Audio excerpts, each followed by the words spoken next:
Mesdames et messieurs, bonsoir et bienvenue dans cette interview exclusive avec le président de l'Assemblée nationale de la République démocratique du Congo qui est en direct avec nous de Kinshasa sur VOA Afrique.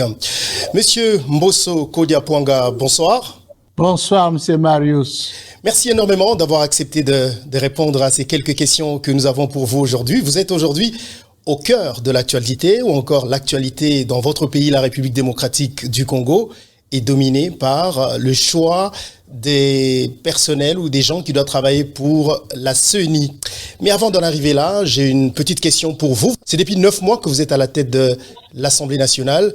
Si je pouvais vous demander vous-même de faire votre bilan, qu'est-ce que vous pourriez nous dire? Monsieur Marius, d'abord, je voudrais vous remercier sincèrement pour l'opportunité que vous m'offrez de m'entretenir avec vous sur l'actualité de l'heure dans mon pays. En réponse à votre question, d'abord, je dois dire que ce n'est pas le moment du bilan, encore moins le moment de l'autosatisfaction. Cependant, au regard de la situation agitée et trouble que nous avons trouvée à l'Assemblée nationale, je peux aujourd'hui affirmer que nous avons instauré les climats de confiance entre les peuples et ses représentants. Nous avons également rétabli la crédibilité de l'Assemblée nationale auprès de l'opinion. De même, nous nous sommes efforcés à relever certains défis, bien que de nombreux enjeux majeurs sont encore devant nous. Mais avec l'aide de Dieu, je crois, nous arriverons à surmonter ou à trouver des solutions à tous ces enjeux qui sont devant nous. Alors, quelle est la différence selon vous entre le bureau qui vous a précédé, qui était composé de FCCH, et le bureau que vous conduisez aujourd'hui? Bon, je laisse à l'opinion et aux observateurs d'établir cette différence entre notre bureau et le bureau qui nous a précédés. D'accord. Je suis mal placé pour pouvoir dire ça. D'accord, je vous en prie, Monsieur le Président. Parlons maintenant, revenons à l'actualité qui est marquée par la composition de la CENI, après avoir donné à plusieurs fois l'occasion aux confessions religieuses de se mettre d'accord sur le choix des animateurs de la CENI. Finalement, l'Assemblée nationale a pris les choses à main et aujourd'hui, le bureau est là. Est-ce que cette procédure de choix de dirigeants de la CENI a-t-elle suivi le cours normal? Monsieur Marius, je peux vous affirmer, sans crainte d'être contredit, que la procédure est légale. Elle a été régulière, elle est prévue d'ailleurs dans la loi organique par l'article 12 de la dite loi. Et cet article 12 dit quoi? L'article 12 dit que la plénière de l'Assemblée nationale met en place une commission paritaire pour examiner le dossier des candidats désignés par le composante. Et les conclusions de cette commission paritaire sont soumises à la délibération de la plénière de l'Assemblée nationale. Et la plénière est compétente pour entériner les candidats désignés par les différentes composantes. Et c'est ce qui a été fait. Mais il y a... Allez-y. Allez-y. La commission a été instituée par la plénière et la plénière a examiné le rapport et a procédé à l'entérinement de délégués désignés par les différentes composantes. Mais il y a des composantes, notamment celles de l'opposition, qui n'ont pas pris part à cette commission. Donc, toutes les conditions n'ont pas été réunies.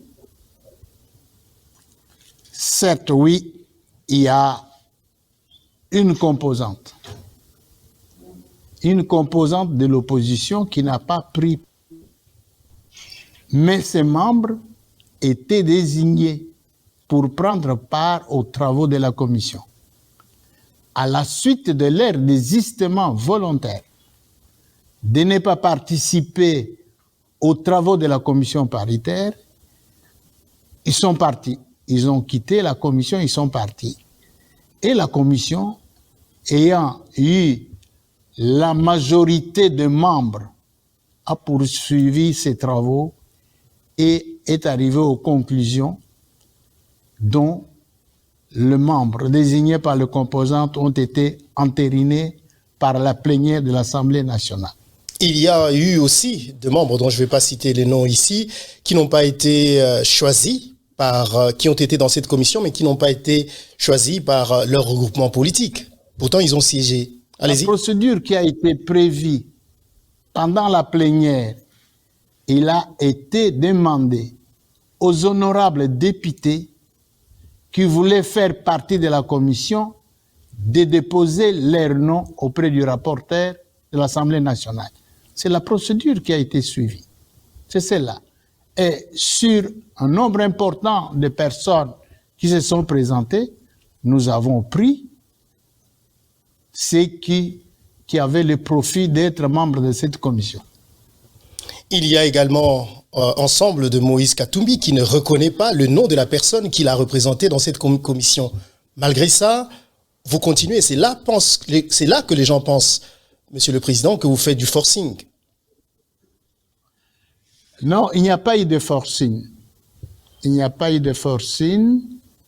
Comme je vous ai dit au départ, la procédure a été régulière et la désignation de membres de la CENI relève de la compétence des composantes reconnues par la loi. Ce sont deux composantes qui ont eu la compétence de désigner. La composante ensemble à deux groupes parlementaires. Ce sont de deux groupes parlementaires qui forment la composante ensemble au terme de la loi organique régissant la commission électorale. Un des groupes parlementaires a estimé devoir occuper ce poste. Eh bien, il n'était pas de la compétence ni de la commission ni du bureau de l'Assemblée nationale de refuser cette candidature-là. Parce que la candidature remplissait les conditions. Et elle a été désignée par un groupe. Et un des groupes qui forment la composante, AMK. Voilà comment les choses se sont déroulées. Mais Monsieur le Président, ça s'est passé de manière correcte et conformément à la loi. Donc, il n'appartient pas aux chefs de composantes, ni aux autorités morales de composantes et des partis politiques de désigner les délégués à la commission électorale. Ce sont des composantes qui ont la compétence au regard de la loi de désigner les délégués à la commission électorale. Tel est le cas, ce qui s'est passé au sein de la composante ensemble. Alors, Monsieur le Président, il y a également ce débat qui défraie la chronique autour du choix, surtout du président de la CENI. Est-ce que vous pensez qu'avec ce qui s'est passé avec les confessions religieuses, où 6 confessions ont choisi un candidat, alors que les 2 autres, qui ne sont pas les moindres, ne l'ont pas approuvé, ceci nous amène... Vous ne pensez pas que ceci crée déjà des bases pour un processus électoral qui sera marqué par le conflit? Je dis que ça sont des suspicions, des allégations. Les gens, il faut les juger à l'œuvre. Il faut juger tous ceux qui ont été désignés par les différentes composantes à l'œuvre. C'est en ce moment-là que nous pourrons dire que ceux qui les ont contestés avaient raison. Ou parfois, on dira qu'ils avaient tort s'ils font du bon travail. Notre souhait est d'avoir des élections libres, inclusives, transparentes, apaisées et crédibles. C'est ça notre souhait. Et dans la loi électorale, nous apporterons des garanties de transparence nécessaires pour que ces élections soient telles que tout le monde le souhaite. Monsieur le Président, pour terminer sur ce dossier de la CENI, dites-nous, après la récente réforme de la loi électorale par votre institution, au-delà des débats sur les hommes, des personnes, quelles sont les garanties légales que vous pouvez donner aujourd'hui aux Congolais que les articles contenus dans cette loi nous garantissent qu'on ira à des élections meilleures que celles de 2018, 2011 et 2006, pardon. Le débat sur l'examen de cette loi sera ouvert et très démocratique. Nous nous efforcerons, majorité et opposition, y compris même la société civile, à intégrer dans la loi électorale des dispositions qui garantissent la crédibilité, la transparence, l'inclusivité. Nous veillerons à ces critères de légalité, de sincérité et de transparence. Nous veillerons à ces critères-là lors du débat et lors même du vote, de l'adoption de cette loi électorale. Mais cette loi électorale est déjà mise en cause par une grande partie de l'opposition, notamment la Mouka, qui n'est pas tout à fait d'accord de la façon à laquelle cette CENI, je les cite, est politisée aujourd'hui. Qu'est-ce que vous répondriez à ça? Bon, c'est leur droit d'être d'accord ou de ne pas être d'accord. C'est la liberté qui est reconnue à chaque citoyen de donner son point de vue sur un texte de loi, sur un projet, sur une proposition. Bon, c'est un droit reconnu à tout citoyen, mais cependant, les débats doivent se dérouler à l'Assemblée nationale, au Parlement, en fait. Les débats doivent se dérouler au Parlement. Ils ont des députés, ils peuvent donner des arguments à leurs députés pour qu'ils apportent une contribution constructive pour que ce qu'ils estiment n'est pas être vrai, pour que cela devienne vrai, pour que cela devienne transparent et afin que les élections deviennent crédibles. Nous attendons les rapports lors du débat et l'examen de loi. Nous attendons les rapports. Ils ont des députés, 4 ou 5 je crois, 4 je crois. Nous attendons un apport constructif pour que la loi soit ce que tout le monde voudrait être. Le 6 de ce mois, il y a une partie de l'opposition et aussi de membres de l'Union sacrée, donc je parle ensemble de Moïse Katumbi et d'autres confessions religieuses, qui vont marcher pour s'exprimer sur la façon à laquelle les choix des animateurs de la CENI a été fait. Qu'est-ce que vous pensez de cette marche? C'est un exercice démocratique. Je n'ai pas d'avis sincèrement à donner. C'est un exercice démocratique. Nous verrons s'il y aura des gens ou il n'y aura pas de gens. Nous allons voir les 6. Et s'il je y aura... ne peux pas anticiper mon avis, mais je ne crois pas qu'il y aura suffisamment de monde. Hein. Je ne crois pas. Et s'il y a suffisamment du monde, ce sera... Le peuple congolais est fatigué de ça. De contestation en contestation, sans apport positif, qui ont un impact quelconque sur la consolidation de la démocratie. Il ne suffit pas de contester pour contester ou de contester pour se manifester comme opposant, comme majorité ou comme quoi, mais il suffit de contester pour apporter une contribution efficace à l'examen de lois, à l'avancement de la démocratie, à la paix. Voilà, de toutes ces choses. Bon, tout le monde peut contester. Et s'il y a Ce n'est pas suffisamment... aujourd'hui que commence la contestation dans notre pays, elle date de longtemps. Et s'il y a suffisamment du monde, comme vous l'avez dit, est-ce que cela voudra dire quelque chose pour vous? Pardon, je n'ai pas bien compris la question. Vous avez dit que vous allez voir s'il y aura du monde. Vous ne pensez pas qu'il y aurait du monde. S'il y a suffisamment de monde, est-ce que cela voudra dire quelque chose pour vous? S'il y a du monde, c'est-à-dire qu'ils ont bien mobilisé. S'il n'y a pas de monde, c'est-à-dire que le peuple ne les a pas suivis.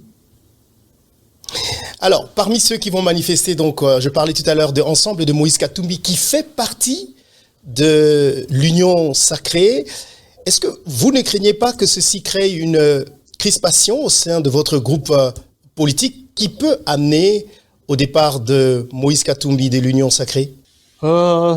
Je ne peux pas faire un procès d'intention aux membres de l'ensemble qui sont jusqu'à la preuve du contraire dans l'Union sacrée, parce que je n'ai pas entendu une déclaration de leur part de prendre une part active à cette marche, je ne crois pas.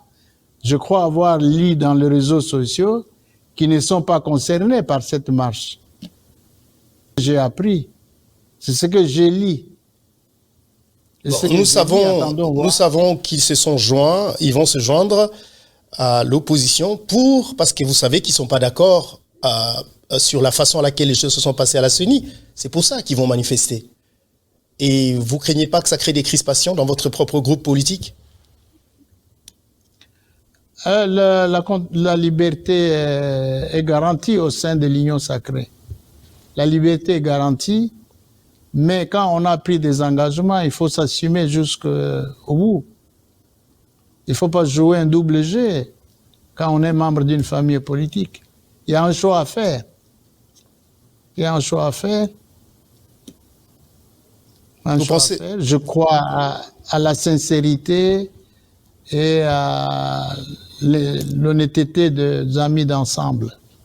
Je ne peux pas croire qu'ils vont jouer ce jeu-là.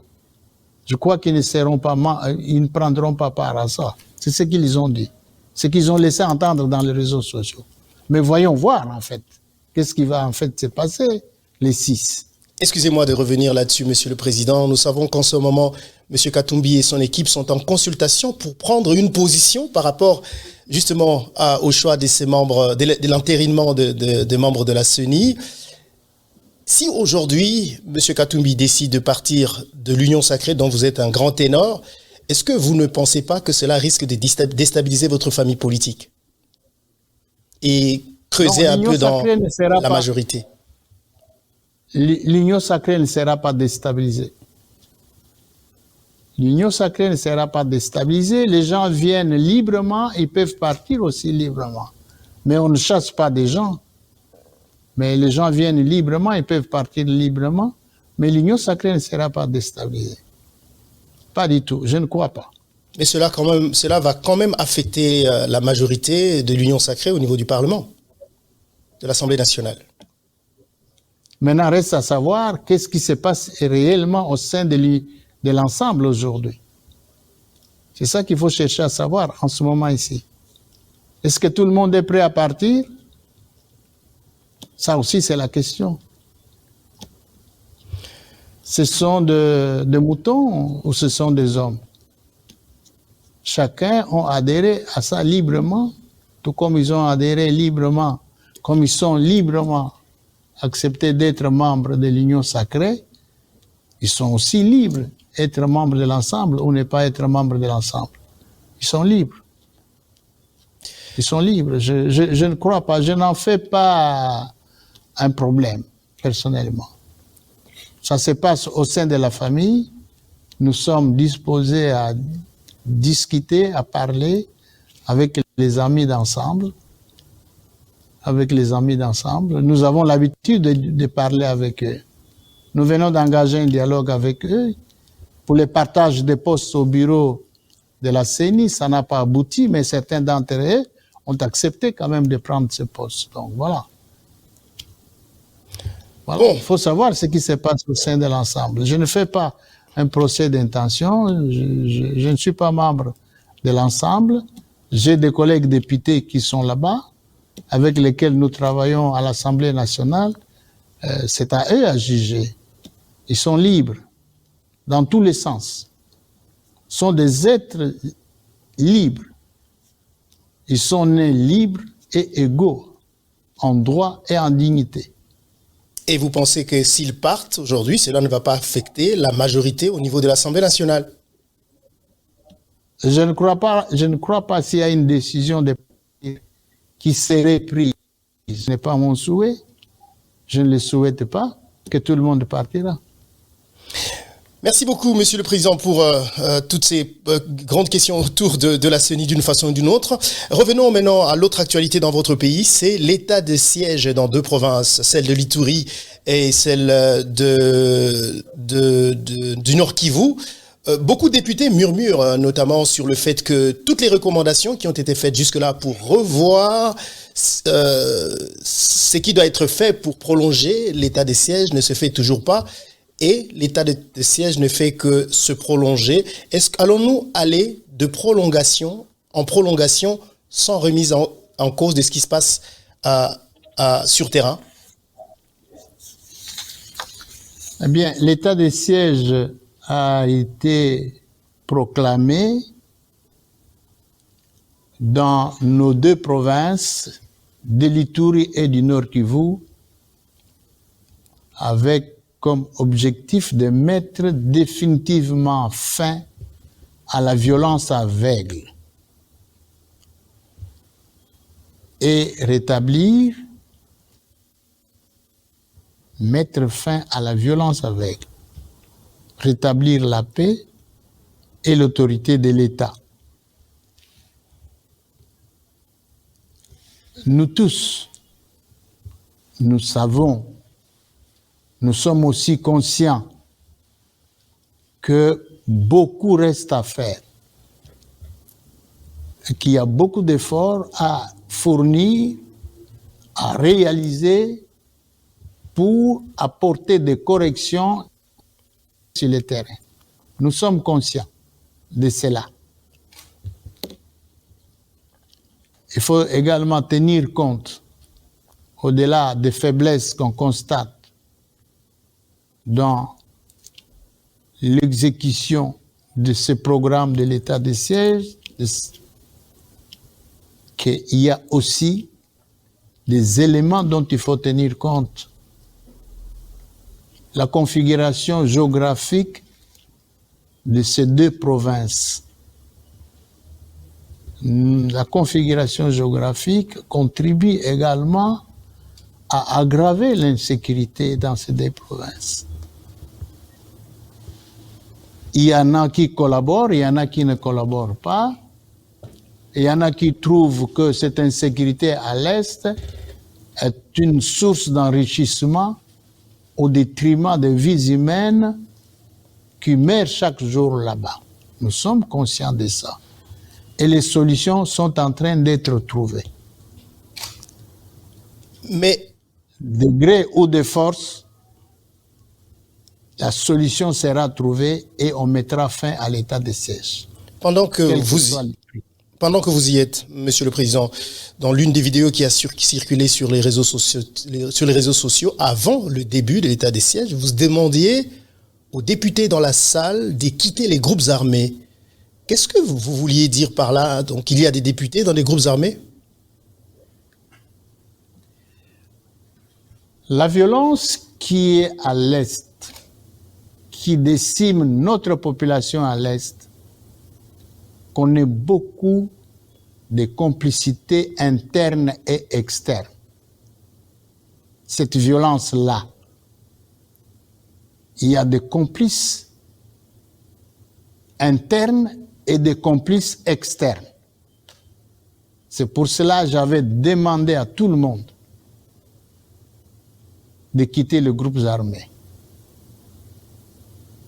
Voilà. Et particulièrement les députés, parce que vous pensez qu'il y a aussi des députés qui étaient dedans. Je me suis servi de la tribune de l'Assemblée nationale. Je me suis servi de la tribune pour lancer cet appel à tout le monde. Alors, à même ma question... assez de l'extérieur. Même assez de l'extérieur. Qui commandite parfois la violence dans notre pays. Alors, à ma question de savoir si on... J'espère que je peux poser ma question. À ma question de savoir si on va aller de prolongation en prolongation, c'est ça le plan? Ou ça va s'arrêter que le jour qu'il y aura plus de guerre à l'est de la RDC? Nous mettrons fin à la violence et l'état de siège s'arrêtera. Nous allons apporter des corrections. Entre-temps, prolongation en prolongation de l'état de siège? Parce qu'il est prévu une période de 15 jours. La période est de 15 jours renouvelable. Dans tous les 15 jours, si les améliorations essentielles sur le terrain ne sont pas apportées, on peut prolonger. Mais on va prolonger en apportant des solutions substantielles. On prolonge, mais on apporte aussi des solutions pour qu'il y ait des changements aussi. Pour que les gens constatent, on a prolongé et que les changements commencent à intervenir. Nous avons cet espoir-là. Monsieur le Président, on va vous laisser partir. On sait combien vous êtes occupé. Juste deux dernières questions. La première, c'est par rapport à ce débat qu'il y a eu autour de l'Assemblée nationale sur la motion de défiance autour du ministre Kibassa par rapport à la taxe RAM. Beaucoup disent que vous avez protégé le ministre alors qu'il devait partir. Une question orale avec débat ne débouche pas sur un vote ou sur une sanction de renvoi des déchéances des ministres. C'est une question orale avec débat. Nous devons respecter les règlements intérieurs de l'Assemblée nationale. Ça fait débat à l'Assemblée nationale, il y a eu un débat et nous avons demandé au gouvernement, à travers nos recommandations, que les honorables députés demandaient la suppression des taxes RAM. Le gouvernement, dans un premier temps, a estimé devoir supprimer cette taxe au niveau des téléphones de DG, deuxième génération. Monsieur le Président, le téléphone deuxième génération, personne ne l'utilise au Congo. C'est vieux, ça. C'est vieux. Bon, il y en a qui en ont, mais troisième et quatrième génération, le dossier est en étude. Le gouvernement apportera encore une autre solution à ce niveau-là pour les 3G et pour les 4G. Donc, nous attendons la solution, la réponse du gouvernement sur la génération G3 et 4G. En tout cas, G2 c'est loin. Et G2, je pense que G2 n'utilise même pas Internet. On va, Monsieur le Président, vous laisser partir. On a vu récemment les élèves manifester au Palais du Peuple et on sent le gouvernement un peu en difficulté par rapport à cette situation des grèves des enseignants qui montre qu'en réalité, la gratuité de l'enseignement telle qu'elle a été conçue n'arrive pas à démarrer. Est-ce que vous allez prendre compte de cela pour les budgets de 2022? Oui, la gratuité de l'enseignement, c'est une obligation constitutionnelle. C'est la Constitution qui fait obligation à l'État congolais, au gouvernement congolais, de programmer, d'appliquer la gratuité de l'enseignement.